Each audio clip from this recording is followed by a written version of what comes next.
Hello दोस्तों, स्वागत है आप सभी का हमारे चैनल में एक बार फिर। दोस्तों, आज बात करेंगे ताजमहल में जो आजकल विवाद हो रहा है। ताजमहल है, वो ज्ञानवापी मस्जिद है, कुतुब मीनार है, ऐसे कई जो हिस्टोरिकल प्लेस हैं उस पर जो विवाद हो रहा है उसका आखिर सच क्या है, क्यों ये विवाद हो रहे हैं। तो सबसे पहले हम बात करेंगे ताजमहल की आज की इस वीडियो में।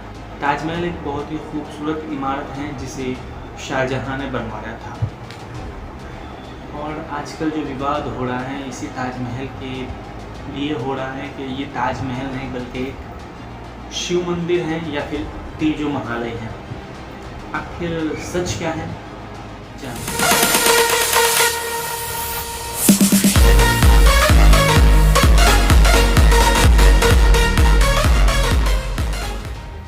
कहीं भी मोहब्बत की बात आए और ताजमहल का जिक्र न किया जाए ये नामुमकिन है, क्योंकि ताजमहल न केवल दुनिया के 7 अजूबों में से एक अजूबा है, बल्कि साथ साथ वो हमारे देश भारत की शान और अलामत है। आज भी दुनिया में बहुत सारे लोग ऐसे हैं जो भारत को ताजमहल की ही वजह से जानते हैं। दोस्तों, ताजमहल मुगल बादशाह शाहजहां ने अपने बेगम मुमताज महल के लिए बनवाया था। ताजमहल ईरानी, हिंदुस्तानी और इस्लामी और ख़ासकर मुगल शहंशाहों की संस्कृति दर्शाता है। यानी किस तरह से इमारतों को बनाया करते थे, ये अंदाज़ा ताजमहल को देखकर लगाया जा सकता है।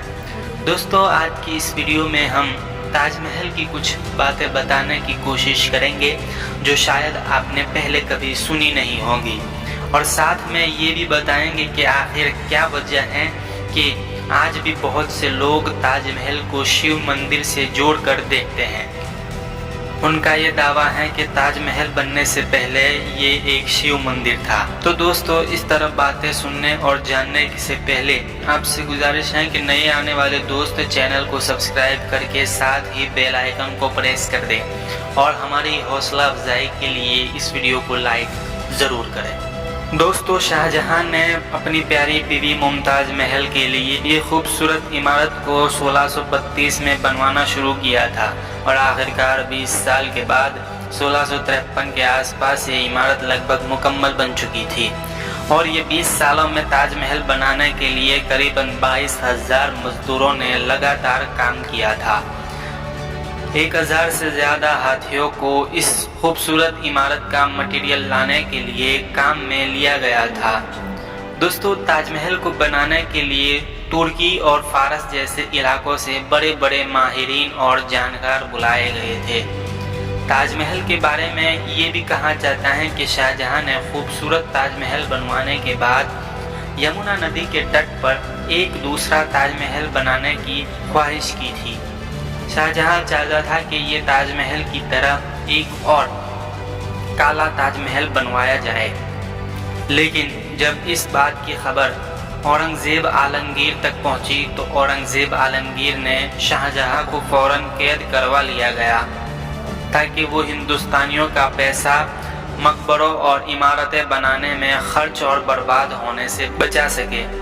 लेकिन दोस्तों, हिस्ट्री के पन्नों में इस काले ताजमहल के बारे में कोई जिक्र नहीं है जिससे हम इस बात को सच मान लें। दोस्तों, ताजमहल के खतरे के लिए सन 1942 में सरकार ने मकबरे के इर्द गिर्द पेड़ पल्ले की एक हिफाजती ढाल यानी एक सुरक्षा कवच तैयार कराया था, ताकि ये जर्मन और बाद में जापानी हवाई हमलों से सुरक्षित और महफूज रहे।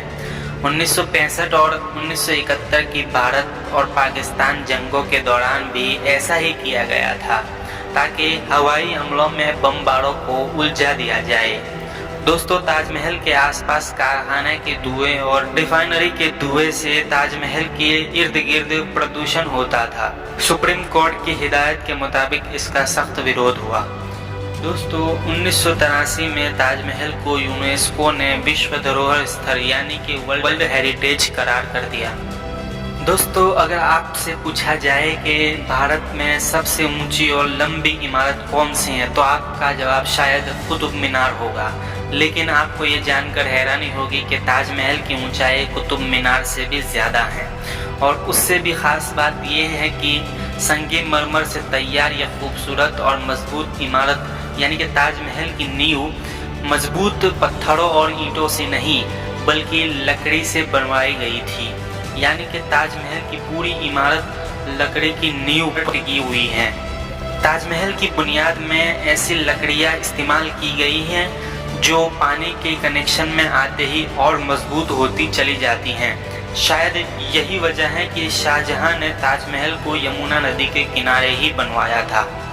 दोस्तों, जब 1857 में आज़ादी की जंग शुरू हुई तो अंग्रेज़ों ने ताजमहल को बहुत ज़्यादा नुकसान पहुंचाया था।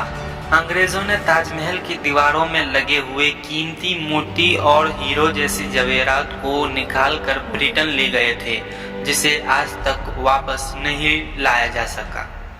दोस्तों, ताजमहल से संबंधित ये भी अफवाहें फैलाई जाती हैं कि शाहजहां ने ताजमहल बनवाने वाले लोगों के हाथ कटवा दिए थे, जो सरासर बेबुनियाद बकवास और अफवाह के अलावा और कुछ भी नहीं है। हिस्ट्री में कहीं पर भी इस बात का कोई जिक्र नहीं है, बल्कि कई इतिहासकारों का ये मानना है कि शाहजहां ने मजदूरों से एक एग्रीमेंट लिया था। उसमें शाहजहां ने मजदूरों से ये वादा लिया था कि आगे से अब ऐसी कोई इमारत नहीं बनाएंगे। इसके लिए शाहजहां ने उनकी तनख्वाह भी मुकर्रर कर दी थी। दोस्तों, ताजमहल के मेन दरवाजे पर कुरान शरीफ की आयतों को कुंदा गया है। साथ ही साथ ताजमहल के अंदर अल्लाह के 99 नामों को भी लिखवाया गया था, जो आज तक ताजमहल में लिखे हुए हैं। दोस्तों, आपने सोशल मीडिया प्लेटफॉर्म पर ऐसी कई पोस्ट और वीडियोस देखे होंगे कि जिसमें बहुत से लोग ये दावा करते हैं कि ताजमहल बनने से पहले ये एक शिव मंदिर हुआ करता था, लेकिन शाहजहां ने उस मंदिर को तोड़कर ही ताजमहल की बुनियाद रखी थी। तो दोस्तों, इस बेबुनियाद बवाल की शुरुआत उस वक्त हुई थी जब P.N. ओक नाम के एक इंसान ने एक किताब लिखी थी, जिसमें उसने दावा किया कि ताजमहल बनने से पहले एक मंदिर हुआ करता था। लेकिन जैसे ही ये किताब भारत में पब्लिश हुई तो ज़्यादातर लोगों ने इसे नकार दिया। लेकिन फिर सन 2000 में उस किताब लिखने वाले ने सुप्रीम कोर्ट में ये अर्जी दी कि वो ताजमहल की एक साइट को खोदना चाहता है और साबित करना चाहता है कि ताजमहल के पहले एक मंदिर हुआ करता था। लेकिन सुप्रीम कोर्ट ने उसकी ये अर्जी को खारिज कर दिया और बाद में ASI ने भी कड़ी छानबीन करने के बाद ये साबित किया कि ताजमहल हमेशा से ही एक मकबरा था जिसे शाहजहां ने बनवाया था, और इतिहास के पन्नों में कहीं पर भी पहले इसके मंदिर होने का कोई सबूत नहीं मिलता। बल्कि दुनिया की इतिहास की किताबें इस बात का सबूत देती हैं कि ये ताजमहल शाहजहां ने ही बनवाया था और न ही इससे पहले यहाँ कोई मंदिर थी। दोस्तों, उम्मीद करते हैं आज की ये वीडियो यूज़फुल साबित हुई होगी। आपको इस वीडियो से कौन सी नई जानकारी मिली हमें कमेंट करके बताइए। वीडियो पसंद आने पर न सिर्फ वीडियो को लाइक करें बल्कि इसको अपने दोस्तों और रिश्तेदारों के साथ भी ज़रूर शेयर करें।